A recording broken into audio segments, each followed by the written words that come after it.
Hey, what is going on, guys? Welcome back to the stream. Hope you're having a fantastic day and a great week. It is pretty miserable outside today where we are. There's been some rain that's moved in. It's kind of dreary, cold, and it's supposed to wrap up here and be this way over the next couple of days. But hopefully, we'll have a good looking weekend on tap. So I wanted to put the stream together this week. I was weighing a couple of different options and saw some news that broke over the week. And I started kind of thinking about just the overall state of where things are right now related to education. And it just seems like every week, more and more of these types of stories are breaking, and we are being led to see what exactly is happening inside of our schools or just related to schools in general. Obviously, a ton of focus and emphasis has been on critical race theory, social emotional learning, mask mandates, and now it's shifted toward the engagement between school boards and parents. And it seems like the topic and theme is parental rights versus the school boards and school personnel feeling attacked. There's been a rash of videos and messages that have been released from teachers who are now attempting to, I guess, in some way, if you want to call it the strike back against parents who are speaking out against what they're seeing happening. And again, I wanted to kind of focus on, what I think originally got on the radar from a national perspective was the situation in Loudoun County, Virginia, where you've seen the stories coming out there about a sexual assault that may have occurred or did occur in one of the schools there, and how it was covered up by school personnel, I believe, including the school board members who knew about it. I believe, if I remember correctly, it's been a while since I've followed that story. I saw it when it first broke. I believe the father of the child showed up to a school board meeting and was eventually detained by law enforcement for speaking out, for what the school had done in terms of lack of protecting his daughter. And there's a whole layer of things that relate to that story as well. There was the incident that I saw that I think has caught a lot of people's attention down in Hazard, Kentucky, which was apparently a homecoming event where some of the students dressed up in drag, some of the boys, males in the school dressed up in drag, and gave mock lap dances to school personnel who can be seen in the images laughing about it. And then also, too, I saw as a supplement follow up to that, I guess some of the girls dressed up as Hooter waitresses, in which they had on skimpy attire and were parading through the gym as well. And then there was another story that broke where apparently in Broward County, Florida, there were grade school children who were taken on a field trip to a gay bar and were being there's no other word to use. I know it gets used a lot. Indoctrinated. They were there against, I'm sure, their will. If they would have chosen to have been there, I doubt that would have been a thing.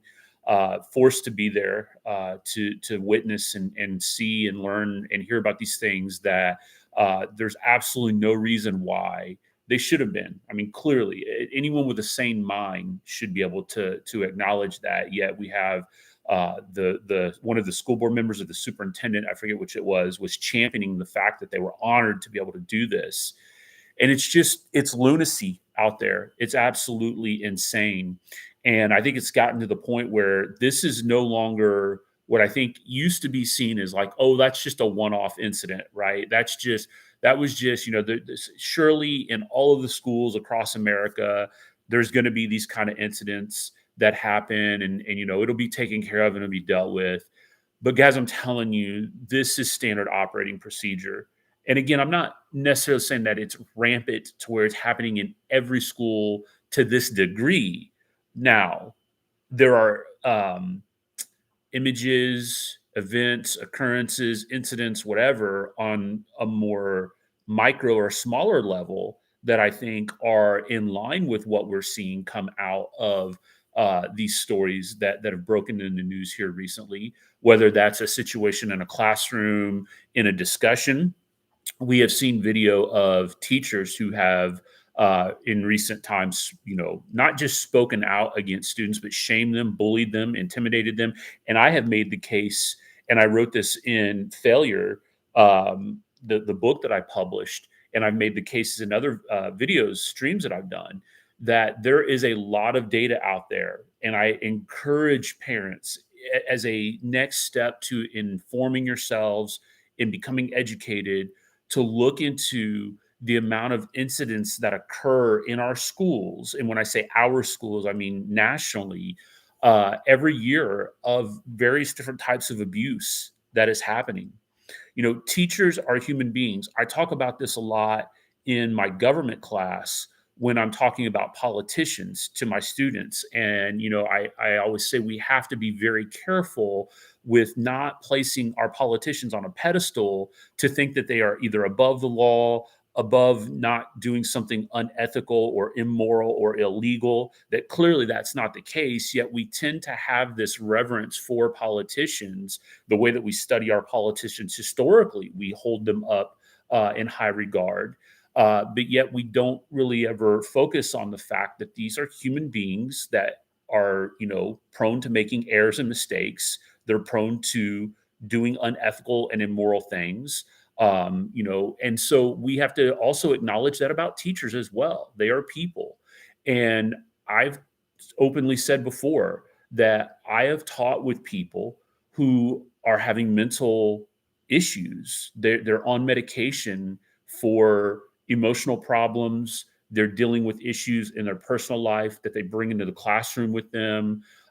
They're told to put on the happy face. They're told to build relationships with people when they're fighting their own demons.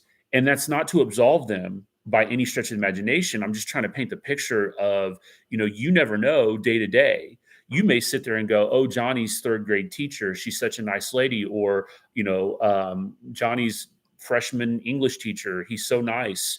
But yet you don't know. You don't know the full picture of these people. We turn them over and we somehow fall into this, like, feeling or sentiment that because the state has said that they're worthy of being a teacher because they have a teaching license or they've passed a simple background check, that we are okay with, putting our children's lives into their hand. And it's not just one, it's multiple adults in a building each and every day. And obviously the older you get, the more adults you're coming in contact with. And so again, are there good natured, good intended teachers out there, educators out there? Yes, of course there are. I don't know if it's a majority of them. I'd like to believe that's the case. I would like to believe that the issues that we see coming out of schools is a minority of people that are doing this. But every day, more and more, when you read these stories, you have to question yourself and even say, are the ones who are quote unquote good, how are they acting? What are they doing? And so I think that's a very important thing that we have to keep in mind as we think about the nature of the effect of school on our children. And this is beyond your child coming home and saying, "Oh, I don't like Mr. X or Mrs. Y because they do this and they do that and they're mean and they don't let me go to the bathroom when I want, or they yelled at me for being up out of my seat, or whatever." That's not what I'm talking about. I'm talking about deep-seated issues of sexual abuse that we see between not just male teachers and female students, but it happens the other way as well. There are a couple of Twitter handles that I follow where you can see almost on a daily basis, there are teachers who have had charges brought up against them because of this kind of conduct. But even, beyond that, just emotional, verbal abuse on a daily basis. There's all kinds of data out there from the CDC that talks about the amount of reported incidents of emotional and physical abuse that students, live through in classes. And so these are all very important things to keep in mind. Now, as it relates to these issues that I talked about at the beginning of the stream, in the beginning of the video here today, um, I want to kind of give you my perspective as having been in public schools for as long as I was, to tell you that my understanding and my knowledge, and of course, obviously, it's just my perspective and worldview, is there are probably way more administrators and teachers than you'd care to know that go to bed every night hoping and praying that they don't have an incident like this that makes it into the news. So that says two things to me. Number one, how many of these incidences are happening that we don't know about, that aren't reported, that somebody didn't get on camera or that somebody didn't get pictures of, that just again go unreported, or child comes home and says, "Oh, you'll never believe what was said in class today." And then it just gets mistaken as like, "Oh, well, you didn't hear that person right, or you didn't see that right," because we can't trust the children. We have to trust the adults. But that's absolutely not the case, and it shouldn't be that way. Again, not to say that children don't make things up or don't understand context or things like that. I'm talking about gross examples here, like what we've seen in the news. So how many incidents has happened where we don't know about them, where they're not recorded, not reported, that kind of thing? The other issue to this is obviously this kind of behavior is thought to be okay. You know what I mean? It's like you can see the images of these administrators laughing about this, and clearly, they had lost control. Either they were masking it and they didn't really find it funny, but they didn't know what else to do other than that, and that's a sign of weakness. There's no way any functioning adult in that building should have allowed that to happen. And I have seen incidences occur where administrators have swept things under the rug or willfully ignored something because they don't want to deal with it. Because again, the operating model in these schools today is, I just don't want something bad to make it out in the press or in the community. And anything I can do to prevent that from happening, without actively having to build a positive culture and environment, one that doesn't allow this type of behavior to go on and not talk a big game. That's the other thing. These building principals and other administrators, superintendents are included in this as well. They talk a big game in the community. They go to the school board and they talk about how they want to institute all of these different behavioral strategies and build a culture of caring and compassion, and where everybody's accepted and all of this stuff. And it's all just flowery language. It's all just a bunch of word salad that gets thrown out there. There's never any real intention for this to happen. There's never any discipline that occurs when people step beyond that. It's swept under the rug. They don't want to have to deal with it. They know they can't discipline kids because if they do, that shows up negatively against them. I remember when I was in school, it was not uncommon for kids to get in school suspension or expulsion for things that nowadays aren't even addressed, aren't even talked about. I could share story after story with you of children who have gotten into physical confrontation where they have physically damaged property in the school, where they have cussed out teachers and substitutes and other students, and virtually nothing has happened because the administrators know they can't discipline the child. They don't want to deal with the discipline of the child. And so it gives them the green light that this is how I can act. This is how I can behave. There have been another set of stories that have come out about large scale riots, fights that have broken out in school. I believe it was in either Texas or Florida last week where there was a huge fight that broke out in a school. And the dads in the community had to come to the school and basically say, like, enough of this stuff. I mean, how ridiculous is that community members have to go in and police the schools because the schools refuse to do it? The school personnel refuses to do that. That is what we're seeing in our schools today. It is no holds barred, anything goes. And I know from personal experience that there are administrators who are saying, I just simply don't want anything to happen. They sit in their rooms, they sit in their offices, and they just pray that the next big story doesn't showcase their school. And again, that is a absolute indictment against the way that the school systems are set up and operating today. Instead of being proactive and actually building a culture that is caring and loving and allows children to flourish, they're simply biding their time and hoping that something negative doesn't happen. and then not see their school or their name in the news. And again, I've seen that personally. I ran a program at a school one time where I was flat out told that the students who were in this program were specifically selected for that program so that they could get them out of the building. It was a program designed for seniors who could go to school a half a day and go to work a half a day. And it was built again through flowery language of, oh, this will be kind of like a co op. It will give the students an opportunity to explore career avenues that they may want to go into college for or go into the workforce for after high school. And the administrator who set the program up came to me and said, we would like for you to be in charge of this program. We're going to have the students do a class with you one day a week, and then they'll go to work the other 4 days of the week after lunch. And so I worked to try to build this thing out, only to find out that really the principal didn't care one bit about who was being selected for the program in terms of their ability to earn or learn different skills. He simply wanted these kids out of the building. They were kids who were troublemakers. They were kids who their schedules were already filled up and they didn't have any other classes that they could take. So let's just shove them into this program and get them out of the building so they're not a disciplinary problem. And again, that's the MO, that's the operating model that we're seeing in our schools today, where administrators, superintendents, and teachers allow this kind of behavior to occur.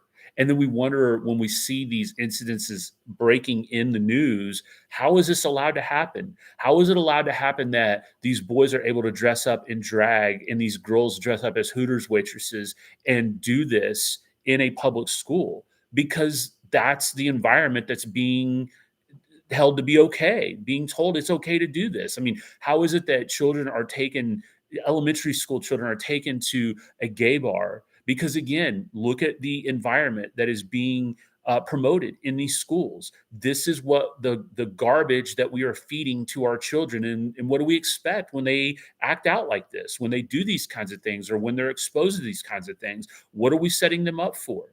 This is the way in which our public schools operate today. And this has nothing to do with anything related to curriculum or critical race theory or social emotional learning or anything like that. It's just simply the way in which schools are operating and the fact that these administrators don't have a backbone to say, we are not going to allow this type of behavior. And we will discipline not only our students when they act out, but our staff as well. And I know another thing a lot of people have talked about recently is the role of the unions in all this. And some people will fire back in schools and say, "Well, we can't discipline the teachers because of the union." There is opportunity to do that. They just hide behind that shield so that once again, they don't have to deal with the headache of it. And that's what really all of this boils down to. Whether we're talking about student discipline or staff discipline, it's just the fact that administrators who are in these positions don't want to deal with the headache of it. They don't want to have to take the time to fill the paperwork out. They don't want to have to take the time to hold the hearings and all of the different due process procedures that go along with it. They would rather just try to sweep it under the rug and move on. But I'm telling you guys, when that happens, these are the results that we are going to get. We are going to see schools that are out of control, where the staff in the building are just simply surviving, where they're just simply getting by day. And when that is the model, how can you expect anybody, even those who are in a position to want to learn, how can they expect to go to school and be safe and learn on a daily basis? They simply can't. And that's happening far too often in too many schools. These sideshow circus events are dominating the events of the day. They're dominating the time and energy and effort of the people in the building just to get kids into classrooms, just to get teachers in a position where they can try to teach. And again, we're seeing the fruits of that in the fact that our children can't read, can't do math, aren't reading classical texts, don't know how to analyze historical data, can't perform in fine arts because that's not being promoted. What's being promoted? Be yourself, be free to be you, love everybody. All of these other ridiculous things that schools have absolutely no reason to be teaching our children. That should be left for the private family to hold. onto and teach. So we see the battle lines definitively being drawn. And educators, people in the education world, status, as I call them, advocates, apologists, are coming out and saying parents have no authority in terms of determining the curriculum and the way in which students are taught. And that is a scary thing. When we see that kind of thing starting to happen, we need to be raising red flags. We need to be digging in deeper than ever and holding schools accountable. And quite honestly, if we feel like there is situations where our children aren't being serviced the way that we think they should, that we should have every right to be able to withdraw them from class or from school, hands down, no questions asked. And I would challenge anybody who is an apologist for public schools to try to defend the things that they know are going on in their school buildings, the things that they know that fellow teachers are doing, and to just sit by silently. And I know there are some who are starting to speak out more and more.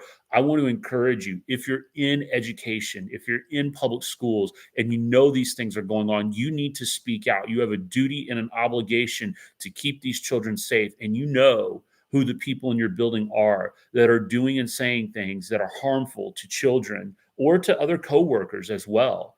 That you have a duty and an obligation to hold those people accountable and call out that evil when you see it. And don't continue to let these guys get by with just saying we're doing A, B, and C, but in reality, X, Y, and Z are happening. So I think we're going to continue to see more and more of these incidents come to bear. And also, too, kudos to these kids, these brave kids who are taking the opportunity to get this stuff on film and on picture because, again, otherwise we have no record. It's a he said, she said thing. And who are we going to believe 9 times out of 10? The adults. So good on them for getting these things on camera, getting pictures and video. I want to encourage students across the country, when you continue to see these kinds of things occur, get it on film, get it on camera so that we can continue to showcase what things are really like inside of schools. And again, if it's something that can be fixed, if it's a one-off person who's, needs to be removed, let's do that. If it's a systemic issue, then we need to address that. And school boards need to hold up their end of the bargain and be there as a mouthpiece for the community, not for the administrators. The administrators have their mouthpiece. They don't need you to just, basically go lockstep with what they say. You need to be holding them accountable. You're elected by the people. You need to be serving the people and making sure that every single aspect of operations in these schools is legit and that every single school personnel is acting in the best interest of the children that are in that school, and not to view parents as terrorists just simply because they are pushing back against you for not doing your job. And certainly, administrators and teachers, you need to be doing your job as well and calling out people that are not holding up their end of the bargain and doing what they should be doing in an ethical, moral, and legal manner. So hopefully, you guys come to learn and understand more and more as you see these events, that these are not simply just one-off events, and for you to be on heightened alert and keep asking your kids questions, keep digging in, keep being that thorn in the side, because that's the only way these events come to be uncovered. So that's the reality of what is going on in our schools today. It's unfortunate. And obviously, I would hope and pray that we could return to um, a model that would, at least at the very least, we can have conversations about curriculum and how things should be taught. And, those kinds of things can be hashed out. But when we can't have safe environments, safe buildings for our children to be in, that everything else goes on the back burner at that point.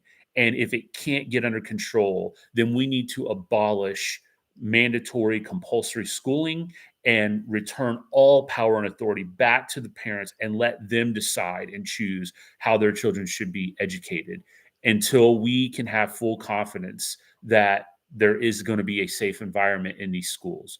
So again, Hopefully, we don't continue to see these events coming into the media, but wouldn't surprise me if they don't continue to surface because we know that they're happening. And the more and more kids are being brave and getting them on video and on film, I think we're going to continue to see them. So keep up the good work, guys. Keep the pressure on. Let us know if there's anything we can do to help. If you know of something that needs to be dug into, if you have a inkling that something may be happening, there's networks of people where we can start pushing back and trying to figure out what we can do to get these things brought to light. So keep it up.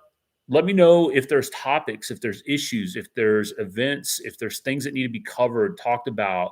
We tend, or I tend to, at least I know in the school choice movement, focus a lot on the negative things that are going on in public schools. Let's talk about some of the positive things that are going on in these alternatives that may bring more people to the movement than always talking about the negative things that are happening. Yes, we have to call them out, we have to hold them accountable. But if you've chosen an alternative method for educating your child and it's worked out well, share that with me. I would love to be able to showcase that, highlight that, either here on the stream, on my podcast, in my writing. I would love to be able to help be that mouthpiece for you. And so reach out to us and let us know if there are positive things that are happening for you as well. So that's all I have for today. Have a great week. We'll see you next time.